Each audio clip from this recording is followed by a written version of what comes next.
उस रात शांति को मठ में रहने की अनुमति मिली थी, इसलिए वह कमरा खोजने लगी। अनेक कमरे खाली पड़े हुए थे। गोवर्धन नाम का एक परिचारक था, वह भी छोटी पदवी का संतान था। वह हाथ में प्रदीप लिए हुए शांति को कमरे दिखाने लगा। कोई कमरा शांति को पसंद न आया। हताश होकर गोवर्धन शांति को सत्यानंद के पास वापस ले जाने लगा।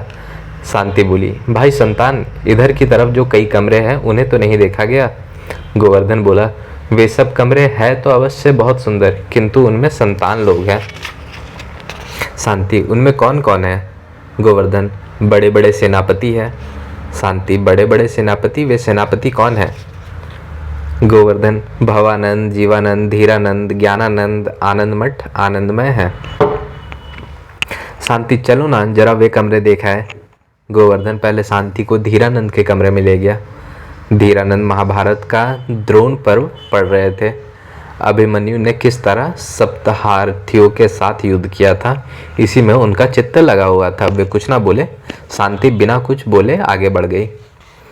इसके बाद शांति ने भवानंद के कमरे में प्रवेश किया। उस समय भवानंद ऊर्ध्व दृष्टि किए किसी के चेहरे की याद में तल्लीन थे। किसका चेहरा वे नहीं जानते थे, लेकिन चेहरा बड़ा सुंदर है। कृष्ण कुंचित, सुगंधित, अलका राशि अकर्ण प्रसारी भ्रियोगु के ऊपर पड़ी हुई है। मध्य में अनद्य त्रिकोण ललाट देश है। उस पर मृत्यु की कराल काल छाया ग्रहण की तरह जान पड़ती है, मानो वहाँ मृत्यु और मृत्युंजय में द्वंद्व हो रहा हो।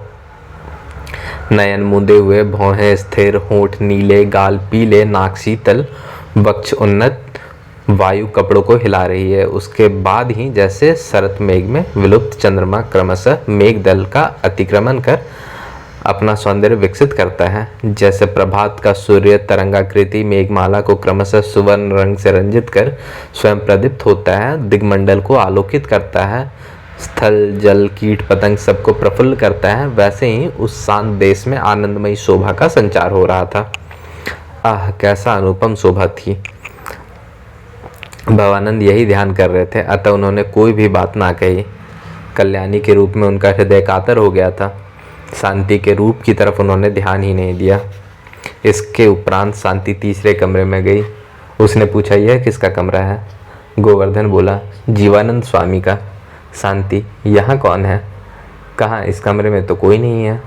गोवर्धन, कहीं कह गए होंगे, अभी आ जाएंगे। शांति, यह कमरा सब कमरों से उत्तम है। गोवर्धन, भला यह कमरा ऐसा ना होगा। शांति, क्यों?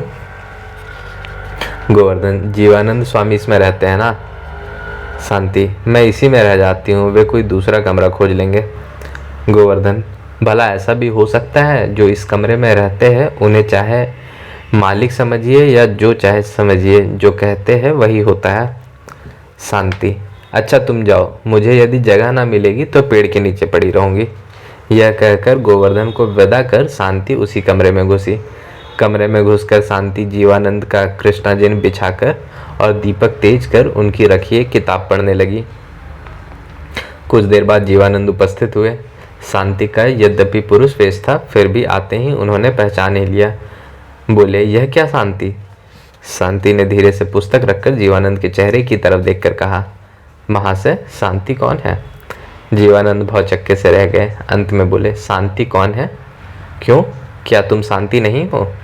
शांति उपेक्षा के साथ बोली, मैं नवीनानंद स्वामी हूँ। यह कहकर वह फिर पुस्तक पढ़ने लगी। जीवानंद ठठाकर हंस पड़े। बोले, यह नया तमाशा बढ़िया है।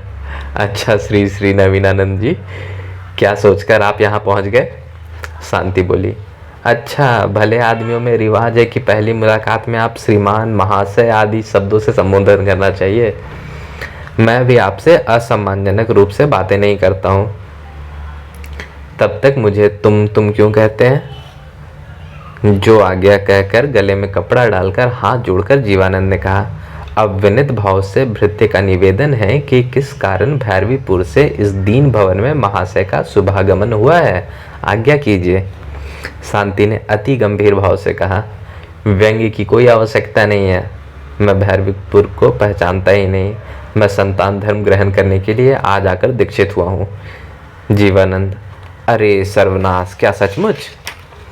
शांति, सर्वनाश क्यों, आप भी तो दीक्षित है। जीवानंद, तुम तो स्त्री हो। शांति, यह कैसे? ऐसी बात आपने कैसे सुनी? जीवानंद, मेरा विश्वास था कि मेरी ब्राह्मणी स्त्री है। शांति, ब्राह्मणी है या नहीं? जीवानंद, थी तो जरूर। शांति, आपको विश्वास है कि मैं आपके ब्राह्मणी हूँ? जीवानंद ने फिर गले में कपड़ा डालकर बड़े ही विनीत भाव से कहा, अवश्य महाशय जी। शांति, ऐसी मजाक की बात आपके मन में है ही सही, लेकिन आपका कर्तव्य क्या है? जीवानंद, आपके शरीर के कपड़ों को बलपूर्वक हटा देने के बाद उधर सुधापान। शांति, यह आपकी दुष्ट दृष्टि है अथवा मेरे प्रति असाधारण भक्ति का परिचय मात्र है। आपने दीक्षा के अवसर पर शपथ ली है कि स्त्री के साथ एक आसन पर कभी न बैठूंगा। यदि आपका यह विश्वास हो कि मैं स्त्री हूँ, ऐसा सर्परज्जु भ्रम अनेक को होता है, तो आपके लिए उचित यही है कि अलग आसन पर बैठे। मुझसे तो आपको बात भी नहीं करनी चाहिए। यह कहकर शांति ने फिर पुस्तक पाठ में मन लगाया। अंत में परास्त होकर जीवानंद पृथक शैया रचना पर लेट गए।